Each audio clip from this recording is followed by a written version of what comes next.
আসসালামু আলাইকুম, কি অবস্থা সবার? আশা করি নিশ্চয়ই ভালো আছেন। তো স্বাগত জানাচ্ছি আরো একটা নতুন অ্যানালাইসিস ভিডিওতে এবং শুরুতেই যদি আমরা ইকোনমিক ক্যালেন্ডার দেখি তাহলে দেখতে পাচ্ছি যে আজকের দিনে তেমন কোনো গুরুত্বপূর্ণ নিউজ কিন্তু আজকে ইকোনমিক ক্যালেন্ডারে আমরা দেখতে পাচ্ছি না। এখানে ২ জন ফেড কর্মকর্তা স্পিচ দিবেন। এছাড়া দিনের বাকিটার সময় ইকোনমিক ক্যালেন্ডার কিন্তু আজকে শান্ত রয়েছে।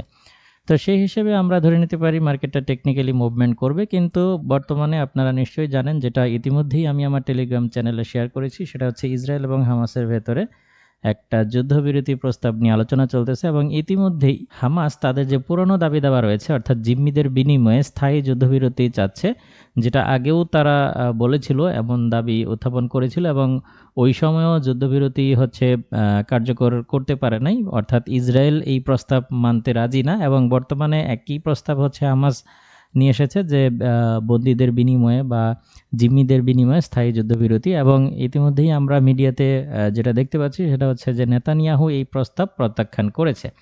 যদিও এখনও যুদ্ধবিরতি প্রস্তাব এখনও ভেঙে যায় নাই, আলোচনা চলমান। তো এই ইস্যুগুলো মার্কেটে প্রভাব পড়তে পারে। এই ধরনের ইস্যু যদি চলে আসে যে যুদ্ধবিরতি কার্যকর হয়ে গেছে কিংবা হয় নাই, আলোচনা শেষ হয়ে গেছে, সেই ক্ষেত্রে মার্কেটে এটা বড় ধরনের প্রভাব পড়বে। তো যেমনটা আমরা দেখতে পাচ্ছি যে এখানে আমরা দেখেছিলাম যে এনএফপি হয়েছিল লাস্ট ফ্রাইডে এবং তখন কিন্তু মার্কেট এই নিচের এই ট্রায়াঙ্গেল প্যাটার্নকে ভেঙে দিয়ে আবারও ফলস ব্রেকআউট দিয়ে উপরে উঠে গেছে।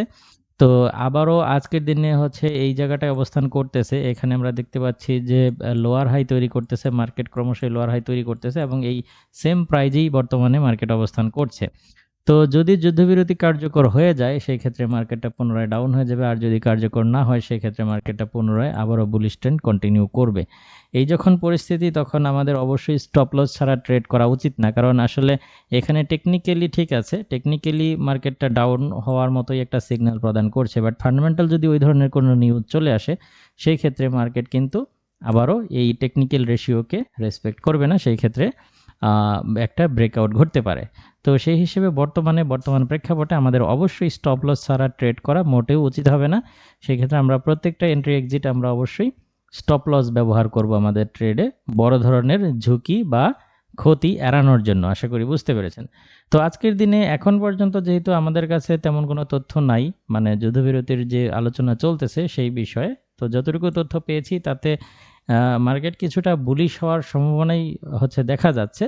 তারপরেও বলা যায় না কখন কি হয়। যতক্ষণ পর্যন্ত এই ট্রেন্ড লাইনকে মার্কেট রেসপেক্ট করবে ততক্ষণ আমরা এই সমস্ত এরিয়ায় আসলে সেল নিয়ে নিব এবং এই সমস্ত এরিয়া থেকে বাই নিয়ে নিব। সেই হিসেবে আমি আজকের দিনে ট্রেডিং প্ল্যানটা আপনাদের সাথে শেয়ার করতেছি। এখন বর্তমানে মার্কেট যেখানে রয়েছে চাইলে এখান থেকে সেল নিতে পারেন। অবশ্যই স্টপ লসটা এই রেশিওর উপরে রাখার চেষ্টা করবেন। ওকে? স্টপ লসটা এই রেশিওর উপরে রেখে এখান থেকে সেল নিতে পারেন, অথবা যাদের ইকুইটি কম তারা এখানেও স্টপ লস ব্যবহার করতে পারেন। ওকে, আমি দুটো পজিশনই দেখিয়ে দিচ্ছি, এখানেও স্টপ লস রাখতে পারেন অথবা এই সুইং পয়েন্টের উপরেও স্টপ লস রাখতে পারেন। তো আপাতত এখানে রেখে দিচ্ছি, এখান থেকে সেল নিতে পারেন এবং মার্কেটকে যদি এখানে পেয়ে যান তাহলে এখান থেকে বাই নিতে পারেন। তো এখান থেকে বাই নিতে পারেন, এখান থেকে সেল নিতে পারেন। সেলের এসএল এখানে থাকবে আর বাইয়ের এসএল অর্থাৎ স্টপ লসটা এখানে থাকবে। আমি এটাকে গ্রিন কালার করে দিচ্ছি যেহেতু এটা বাই জোন। তো আজকের দিনে আমরা এই সমস্ত পজিশন থেকে বাই এবং সেল নিতে পারি এবং আমাদের অবশ্যই আন্তর্জাতিক মিডিয়াতে নজর রাখা উচিত, কারণ যে কোনো সময় যে কোনো ধরনের একটা নিউজ মার্কেটের প্রেক্ষাপটকে চেঞ্জ করে দিতে পারে। আশা করি বুঝতে পেরেছেন।